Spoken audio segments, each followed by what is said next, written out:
정권과 언론 그리고 법조와 좌파 카르텔을 상대로 이 맷집 좋은 윤석열이라는 사람이 오롯이 본인을 던진 겁니다. 가슴 아프죠. 반갑습니다. 김영은 TV입니다. 국민의힘 경선 4강 진출자들 때문에 보수 유권자들은 뭐 그런 빤한 판이었다라고 실망감을 표하는 분도 계시고, 또 이럴 줄 알았다라고 분노하신 분들도 계셨습니다. 그러니까 말이죠. 국민의힘은 더 이상 기대를 걸 수 없는 보수 정당이 되었다. 아니요, 보수 정당도 아니죠. 사실 중도 좌빨이들이다라고 저는 생각을 합니다. 자, 김문수, 그리고 홍준표, 한동훈, 안철수, 제가 빠르게 이들을 묶어버린 건 여러분들 대충 눈치채셨죠? 1대3의 기획입니다. 이걸 보면서 저는 뭘 느꼈냐라면요, 이재명 대통령 만들기에 올인하는 국민의힘이 아닐까라고 생각을 합니다. 대통령을 2번이나 탄핵시키는데 이 문을 열어준 국민의힘, 보수 정당이 배출한 대통령을 지켜내지 못한 정당, 아니요, 오히려 등에 칼을 꽂았죠. 박근혜 전 대통령 때 권선동이가, 그리고 윤석열 대통령 때 한동훈이가, 이 두 사람이 지금 지도부와 대통령 후보로 나오겠다라고 국민의힘에서 깔짝거리고 있다라는 것 자체가, 이건 뭔가 맞지 않죠? 맞지 않습니다. 그래서 저는 이재명 대통령 만들기에 올인하는 국민의힘이다라고 이야기를 하는데요. 자, 나경원 의원이 사라졌습니다. 그 자리에 누가 들어왔냐? 기가 차게도 이준석이 들어와야 한다라고 외치고 있습니다. 가장 웃긴 일이 아닐까라고 생각을 하는데요. 이 나경원이 없다라는 부분에 도대체 어떤 방식으로 이 국민의힘의 컷오프가 진행됐을까 의심하는 분들이 꽤 많습니다. 자, 나경원 후보, 윤석열 대통령 탄핵 전국에서 당을 지켰습니다. 정통 보수에 가장 맞는 사람이 아닐까. 그리고 헌법과 당을 지키겠다라고 했던 유일한 여성 정치인입니다. 이념이 밥 먹여주고 자유가 돈 벌게 해준다 라고 국민들에게 지금의 현 상황에 대해서 각성의 메시지를 던졌습니다. 윤심의 방패를 자처했던 나경원이 빠지고요. 그 자리에 실질적으로 플레이어로 다시 등장한 게 안철수가 아닙니다. 이준석입니다. 이준석은 다른 당에서 출마하고 있습니다. 그런데도 한동훈과 이준석은 SNS로 소통하면서 연대를 말하고 있죠. 홍준표 후보는 말이죠, 라디오 프로그램에 나와가지고 빅텐트의 중심은 이준석이다 라고 말했습니다. 당을 좌지우지하고는 실질적 권력자다라는 식으로 포장하고 있다라는 것이죠. 나경원이 사라진 자리에 이준석을 들이민다? 이건 국민의힘 경선의 실체다라는 겁니다. 이 한동훈의 당대표 그 선거 때 황우여가 선거를 관리했습니다. 이준석이 당대표 되던 때에 그때도 황우여가 선거를 관리했습니다. 그래서 저는 더더욱 믿지 못한다라는 것이죠. 이게 가장 큰 문제다라고 생각합니다. 더 심각한 건 말이죠. 4강 컷오프가 당원이 아니라 일반인 100% 여론조사로 결정되었다라는 사실입니다. 그렇다고 표본이 뭐 엄청 많은 것도 아닙니다. 4,000명입니다. 4,000명 일반인을 대상으로, 이게 너무 웃긴 게 5개 기관에서 800명을 상대로 여론조사를 해서 그것을 합쳐가지고 4,000명을 상대로 대한민국의 보수 정당이 대선 후보를 뽑는 데 사용했다라는 게 이해가 되지 않는다라는 거죠. 국민의힘 지지층, 무당층을 포함하되 민주당 지지자만 제외했다라고 진행한 게 사실상 얼척이 없습니다. 역선택 방지 조항도 없고 사실상 누구나 참여 가능한 무방비 조사가 아니었나라고 생각을 하는데요. 여러분들 미국에 한번 생각해 보십시오. 도널드 트럼프가 공화당의 대통령 후보가 될 때 말이죠. 6개월 걸렸습니다. 6개월. 전국을 돌면서 당원들의 표를 얻었죠. 정말 내가 호소해야 되는 게 어디냐? 보수 진영은 보수 유권자들에게 호소를 해야 되는 거죠. 그리고 중도, 무당층, 이거는요, 그때 흐름에 따라서 움직이는 겁니다. 누가 이길 사람이 누구지? 저 사람한테 민심이 실리네? 나도 한 표. 이게 무당층이죠. 그런데 지금 일반인을 상대로 100% 여론조사, 이거는 말짱 꽝이다라는 겁니다. 우리 국민의힘 대선 후보를 무작위 전화 여론조사로, 그것도 4,000명 표본으로 뽑았다라는 게 말이 안 된다라는 거죠. 이 구조 안에서 자 박원순을 서울시장으로 만들었고 문재인을 대통령으로 만들었던 안철수가 나경원을 제끼고 들어왔다라는 겁니다. 윤석열 대통령 탄핵 전국에서 침묵하고 사실상 윤석열 대통령 탄핵을 이끌었던 한동훈이가 올라왔고요. 이준석을 빅텐트의 핵심이다라고 칭송하는 홍준표가 들어왔습니다. 경선 아니죠. 이거 경선 아닙니다. 이재명 대통령 만들기 시나리오의 일부다라고 볼 수 있습니다. 이 시나리오 속에 1대3, 이 외로운 김문수 대 안 될 홍한이 있다라는 겁니다. 저는 이거 참 묻지 않을 수가 없는데요. 이 국민의힘 누구를 위한 경선인지 묻고 싶습니다. 그리고 정말 이재명과 싸울 후보를 뽑고 있는가에 대해서도 양심의 손을 얹고 답을 해보라고 말하고 싶습니다. 이재명 들러리 세우고 있는 것이 아닐까 이런 생각을 해보는데요. 김문수를 고립시키고 이재명을 살리겠다라는 이 1대3의 경선의 시나리오, 그리고 일반인 여론조사만으로 후보를 결정하는 국민의힘 경선 방식의 근본적인 파산, 그리고 김문수 한덕수 단일화를 통해서 우리가 반 이재명 대안에 대한 전략을 분석해 보도록 하겠습니다. 구독과 좋아요 버튼 꼭 눌러주시고요. 끝까지 시청 부탁드리겠습니다. 큰 힘이 되고 있습니다. 피를 토하면 뭐 하겠습니까? 이거 경선이 아닌데 말이죠. 부정선거도 마찬가지입니다. 결과가 떨어지고 나면 이거 부정선거다 아무리 목 놓아 외쳐봤자 금배지 달면 그걸로 땡 아니겠습니까? 경선 전에 우리가 엎었어야 되는데 말이죠. 시간이 부족하다라는 이유로 한 번 더 기회를 준 것이 결국은 이짝이 됐다라는 겁니다. 1대3. 김문수 대 안 될 한홍이다라는 거죠. 네 사람의 경쟁처럼 보이지만 결코 네 사람 경쟁 아닙니다. 실제로는 굉장히 단순한 구조죠. 1대3. 김문수만 따로 떨어져 있다라고 보시면 됩니다. 이 안 될 한동훈과 홍준표, 이 홍한은요, 이 셋이 방식은 달라도 본질은 같습니다. 윤석열 대통령 탄핵 전국에 침묵했거나 실질적으로 배신했던 자들입니다. 한동훈은 대선 출마와 동시에 이제 남은 건 이재명이다.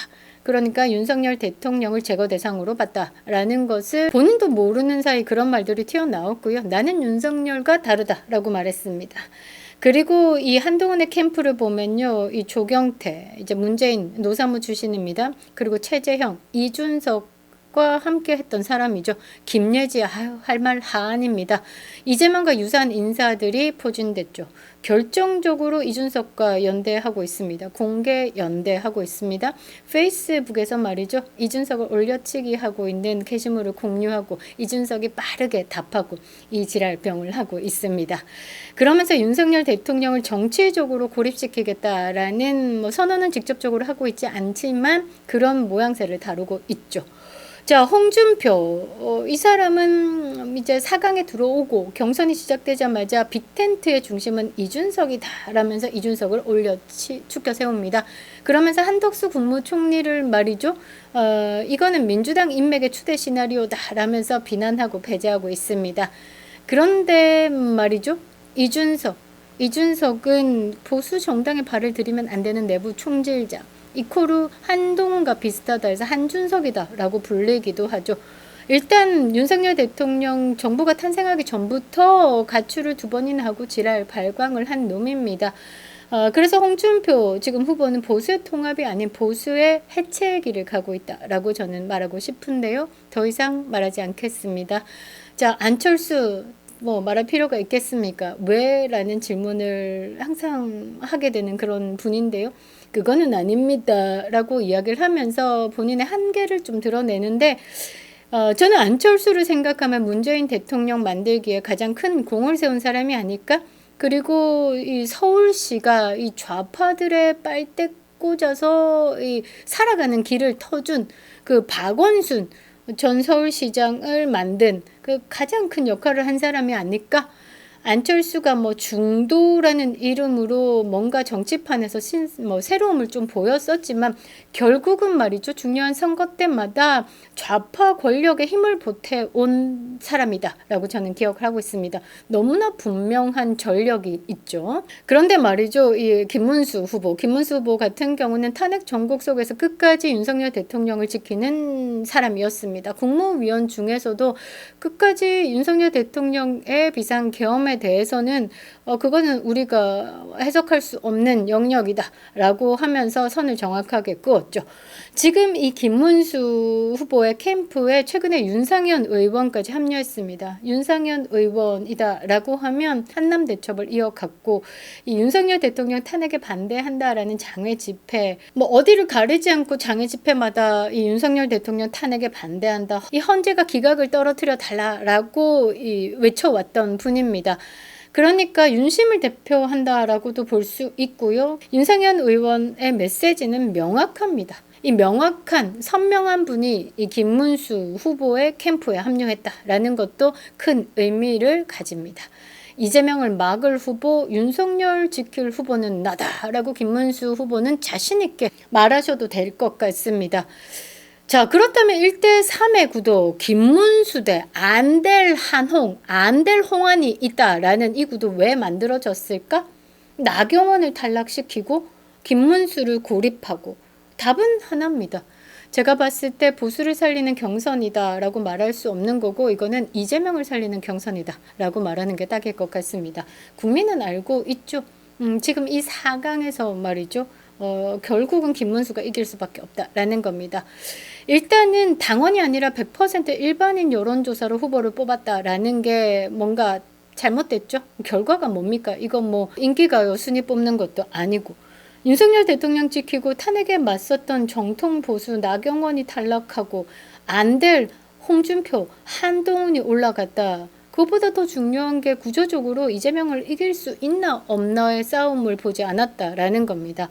국민들은 알고 있죠. 이 국민의힘의 이 경선판이 말이죠. 국민의 민심을 보지 않고 그들만의 잔치다라는 것을 말이죠. 그들만의 돈잔치하고 있는 겁니다. 선거를 한번 치르면요, 정당 보조금이 나옵니다. 그리고 선거를 치른 그 금액을 국가에서 보조합니다. 그래서 민주당이 말이죠, 434억 뭐 토해내야 된다 이런 말이 있잖아요. 실제로는 한 440억 정도 선거에 대해서 돈이 풀렸는데 이 나라에서 434억을 보조해줬습니다. 그리고 정당 보조금이 한 200억 정도 떨어져서 실제적으로 선거가 끝나고 났을 때 이번 대선에서, 지난번 대선에서 민주당이 한 170억 정도 플러스가 됐다라고 합니다. 선거를 거치면 거칠수록 정당은 돈을 불려가는 구조다라는 거죠. 그래서 저는 그렇게 생각합니다. 국민의 힘이 말이죠, 돈 장사하고 있다라고 보고 있습니다. 그러니 국민의 민심을 보지 않고 왜곡되어서 이런 경선의 결과를 낸다라고 볼 수 있죠. 말이 안 됩니다. 4,000명. 이 유튜브에서 말이죠, 우리가 여론조사를 해도요, 이 표본이 많이 넘습니다. 이 뭐 50만이 넘는 유튜버들 개인적으로 이 여론조사를 돌리잖아요. 그럼 보수 유권자들에게 많게는 5만, 8만, 10만까지도 투표를 하시는데 표본이 이 정도 돼야죠. 보수 유권자들을 상대로. 보수 유권자가 뽑는 후보인데, 대통령 후보인데, 그런데 5대 4,000명을 들고 전국을 상대로, 그건 말이 안 된다라는 겁니다. 그러니까 국민의 민심을 직접 보지 않겠다, 그들의 맞는 여론을 뽑아내겠다 라는 것으로밖에 해석할 수 없죠. 니들의 맞는 여론조사.